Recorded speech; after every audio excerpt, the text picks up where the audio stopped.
রুম্পার হেসেলে তোমাদের সকলকে স্বাগত।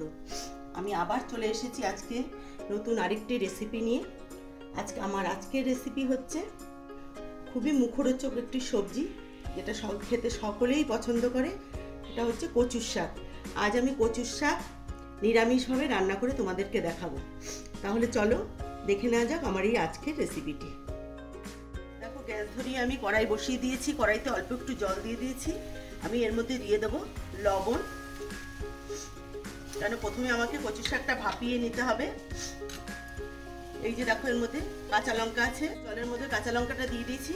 আর কাঁচা লঙ্কাটা এই কারণেই দিলাম যে কাঁচা লঙ্কাটা কচুর সঙ্গে সিদ্ধ হয়ে যাবে, তারপরে পরে কচুর শাকের সঙ্গে একদম লঙ্কাটা ভালোভাবে মিশে যাবে। কচুর শাক দিয়ে দিলাম, দিয়ে আমি ঢাকনি দিয়ে ঢেকে আমি এটাকে সিদ্ধ করে নেব। কচুর শাক আমি ভাপিয়ে জল ঝরিয়ে নিয়েছি। আর এই যে দেখো, লঙ্কাগুলো দিয়েছিলাম, লঙ্কাগুলো একদম সিদ্ধ হয়ে গেছে। এবার এদিকে আমি কড়াই বসিয়ে তেল দিয়ে দিয়েছি। সবার প্রথমে দেব ফোড়ন। ফোড়নের জন্য দুটো তেজপাতা, শুকনো লঙ্কা গোটা চারে, আর এখানে আছে কালো জিরে আর রাঁধুনি।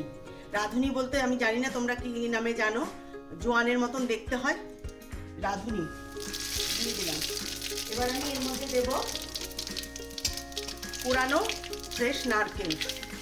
যেহেতু নিরামিষ তাই নারকেলটা মাস্ট দিতেই হবে, নাহলে কচুর শাকটা খেতে ভালো লাগবে না। এটা আমি একটু ভাজা ভাজা করে নিয়ে আমি এর মধ্যে দিয়ে দিচ্ছি কচুর শাকটা। তার জন্য আমি দিয়ে দেবো এর মধ্যে হলুদ,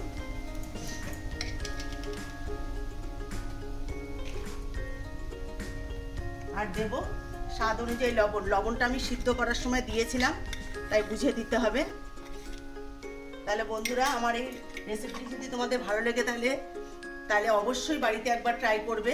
এবার আমি এর মধ্যে দিয়ে দেবো ভাপিয়ে রাখা কচুর শাক। দেখো, কচুর শাক আমি দিয়ে দিয়েছি। এবার আমি এর মধ্যে দিয়ে দেবো ছোলা, ভিজিয়ে রাখা ছোলা। নিরামিষ কচুর শাকে এই ছোলা দিয়ে রান্না করলে ভীষণই ভালো লাগে। আর দেব ভেজে রাখা বাদাম। এবার আমি এই যে জলসা ভাবটা রয়েছে, এটা টেনে আসা পর্যন্ত আমি এটাকে রান্না করে নেব। বন্ধুরা, কচুর শাক আমার হয়ে গেছে। যে জলসা ভাবটা ছিল পুরোটাই টেনে গেছে, শুকনো হয়ে গেছে। এবার আমার এটা নামিয়ে নেওয়ার মতন সময় হয়ে গেছে। এবার আমি এর মধ্যে দিয়ে দেবো একটু চিনি। যেহেতু নিরামিষ, চিনিটা দিলে স্বাদটা ব্যালেন্সটা ঠিক থাকবে। আর এই কচুর শাক কিন্তু খেতে ভীষণ ভালো হয়। আর তোমরা এটা পুজো পাঠ উপোসের দিনে ঠাকুরকে ভোগ হিসাবেও চড়াতে পারবে এইভাবে রান্না করে।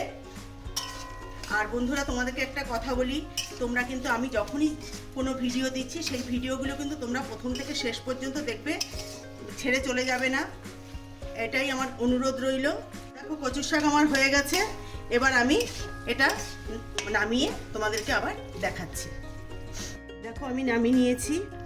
আর এই কচুর শাক এমন রেসিপি যদি লাঞ্চের, দুপুরের গরম ভাতের সঙ্গে পাওয়া যায়, তাহলে দেখবে এক থাল ভাত অনায়াসে তোমরা খেয়ে নেবে।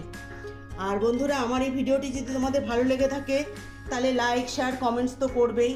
আর আমার চ্যানেলটিকে অবশ্যই সাবস্ক্রাইব করে নিও, করে আমার পাশে থেকো। আর যারা করেছো তাদেরকে তো অসংখ্য ধন্যবাদ। আর ভিডিওটি এখানেই শেষ করছি। ভালো থাকবে, সুস্থ থাকবে। নমস্কার।